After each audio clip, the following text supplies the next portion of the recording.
Labdien, draugi! Uzsākt reklāmas kampaņu un saņemt klišķus nav grūti.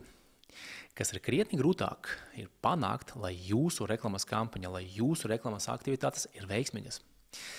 Tas gan ir mūsdienu izaicinājums. Veiksmīga reklāmas kampaņa, tas ir liels darbs. Ir jāņem daudzi faktori, ir jāstrādā ar daudziem faktoriem. Tas ir sarežģīti. Es padalīšos ar mūsu pieredzi, ar 3 darbībām vai 3 momentiem, ko mēs skatāmies pirms vēl uzsākt reklāmas kampaņu. Ja? Jo mēs zinām un saprotam, ka sagatavošanas darbi ir ļoti svarīgs moments un ļoti svarīgs posms. Tāpēc es padalīšos ar 3 darbībām vai 3 momentiem, ko mēs skatāmies, ko mēs paši sagatavojam, pirms mēs vēl uzsākam reklāmas kampaņu. Laižam. Pirmais ir tehniskais setups. Ja, tad mēs pārliecināmies, ka kampaņa tehniski ir iestatīta.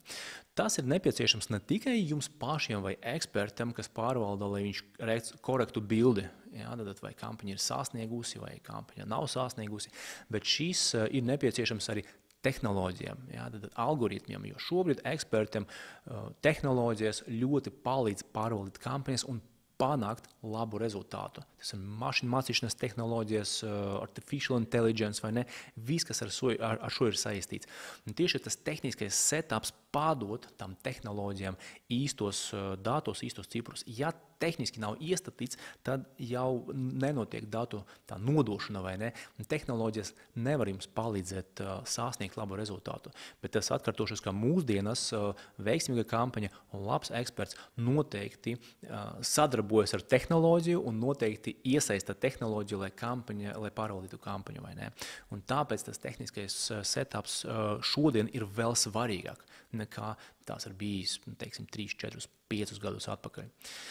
Lūk, par to ir jāpārliecinās un tas ir jāizdara. Otrais moments vairs nav saistīts ar tehnisko daļu, viņš ir saistīts ar biznesa daļu. Ir jāpārliecinās, un tas ir tas, ko mēs darām, es dalos ar mūsu pieredzi, ir jāpārliecinās, ka ir nospraust mērķis, ka mēs precīzi saprotam, ko nozīmē veiksmīga kampaņa. Izklausās diezgan banāli, es teiktu primitīvi, kā lai var palaist kampaņu, ja tu nezini savu mērķi vai ne.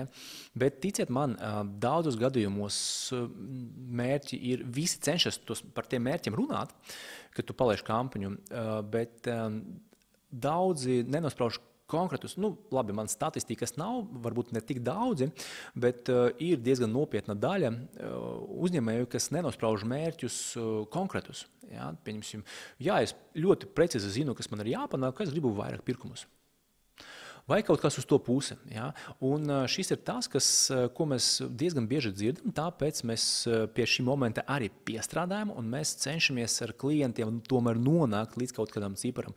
Jo nekonkrēts cipars tev neļauj uzlabot kampaņu, jo tikko tev ir cipars, mērķis vai cipars, tev ir ko uzlabot. Ja? Tu uzreiz zini, pirmkārt, kas notiek, kad kampaņa ir, kam jānotiek, lai kampaņa ir veiksmīga vai ne, un tu centies jau uzlabot šo cipru, vai ne, tu centies uzlabot šo mērķi.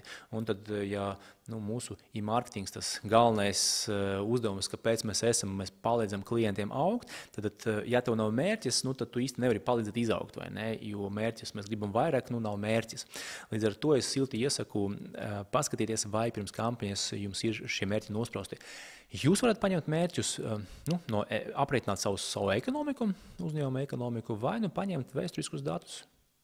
Arī ir ok, un tad ar to uzsākt, bet vienmēr mērķim ir jābūt. Un es dalos šeit ar mūsu pieredzi. Ja? Tad ir diezgan, kā es jau ieminēju, primitīvs moments, bet ticiet man, daudzi tik tiešām neieguldās, lai paskatīties un saprast un atrast to vienu cipru, kas ir jāsasniedz. Šis ir ļoti svarīgi. Un trešais moments ir speciālā piedāvājuma esamība. Tas ir tas, ko mēs skatāmies vēl pirms mēs esam uzsakuši kampaņu. Šis ir ļoti spēcīgs moments, it īpaši, ja mēs ejam ja mums ir mērķis pārdošanas rezultātu sasniegšana, vai ne? Un ja mūsu produktam ir diezgan daudz konkurenti, tad special offer ir noteikti spēcīgs elements. Arī liekas diezgan vienkārši, bet ticiet man, ne katrs piestrādā pie šī momenta. Ļoti daudz, ko mēs redzam un ko mēs dzirdam, ir reklāma par tas piedāvājums vai nepiedāvājums, vai tas message skan pasvitro uzņēmuma konkurences priekšrocības vai produkta konkurences priekšrocības, kas īsti, fine, bet tas īsti nepārdod. Ja? Mēs esam labākie, mums ir lielākā pieredze, mums ir tur visvairāk šītie, mums visvairāk tās. Mēs darām to, un tā tālāk, vai ne? Un tad tas viss ir ļoti labi un tas viss ir ļoti forši, tas viss ir reputācija ir jāveicina, bet spēcīga piedāvājuma esamība vienmēr uzlabo sales rezultātu. Vai labi, vienmēr es neteikšu, ka vienmēr, vai ne, piedāvājumi ir dažādi un laiki ir dažādi, vai ne. Pamēģiniet ziemā tur atlaides iedot vai special piedāvājumu sagatavot vasaras riepam, visdrīzāk jūs nepanāksiet rezultātu labu. Bet, es par to, ka tas ir tas, par ko ir jāpadomā, vai ne. Tad labāk iet ar speciālo piedāvājumu nekā bez speciālo piedāvājumu. Ja? It īpaši jums ir Google reklāma vai Facebook reklāma, kas iet uz sales rezultātu sasniegšanu. Tā kā es iesaku pārliecināties, ka jūs pie tā esat piestrādājuši. Lūk, un tas ir tas, ko mēs skatāmies. Es dalos ar mūsu pieredzi. Ja ne visiem produktiem un produktu grupām speciālie piedāvājumi nostrādās. Pieņemsim premium klases produkti, high-end produkti. Tur nekādas atlaides vispār nedrīkst būt, vai ne? Kaut gan arī tajā produktu segmenta var atrast savus special offerus, vai ne? Bet tur ļoti sensitīvi, vai ne? Bet anyway, tik un tā, kur ir konkurence, kur ir e-komerce, tīpaši, vai ne, kur ir ļoti līdzīgi produkti, kur ir konkurence. Special offer ļoti palīdz sasniegt labāku sales rezultātu, vai ne. Starp citu, jā, vēl viens moments, kad jums nav nepieciešams kaut kāds special offer, ja jums ir ļoti spēcīgs USP, tad, ja jums ir tik tiešām spēcīgs unique selling proposition, tad, principā, nekāds special offer nav nepieciešams. Jūs to liekat uz galda, to apspēlējat, jūsu komunikācija, un fine un fantastiski. Ja.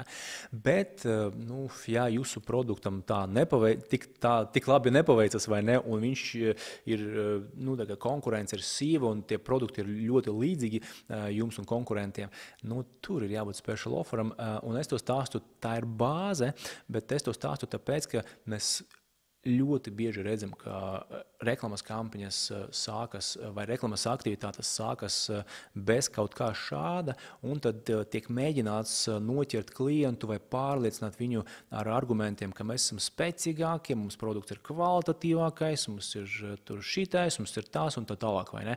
Tad šis ir fine, bet special offeram, spēcīgam special offeram ir jābūt, un tad jūs tiekat uzreiz pie sales mērķa sasniegšanas. Lūk, draugi, es padalījos ar mūsu pieredzi. Šie 3 punkti un 3 momenti, protams, nav vienīgie, kam ir jāseko līdzi, pirms jūs vēl palaižat reklamas kampaņu. Nākamajos video es padalīšos vēl ar dažiem momentiem, tā kā pierakstaties uz mūsu video kanālu, YouTube video kanālu un sekojiet līdzi mūsu video. Lai jums veicas! Ātā!